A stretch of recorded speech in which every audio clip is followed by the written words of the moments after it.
Hello guys, এটা Reliance pump. এটা Reliance pump. Reliance পাম্পে তেল ভরলাম, তাই এটা ভিডিও করলাম, তাই ছেড়ে দেবো ফেসবুকে। হাই রোডের ধারে সারগাছি রিলায়েন্স জিও পেট্রোল পাম্প। রিলায়েন্স থেকে জিও হয়েছে।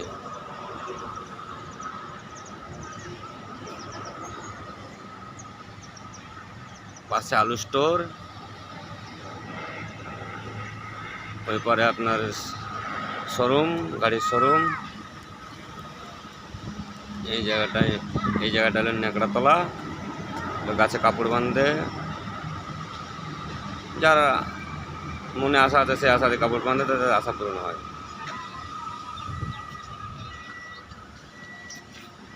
এটা গাড়ি, এই গাড়িতে তেল ভরলাম।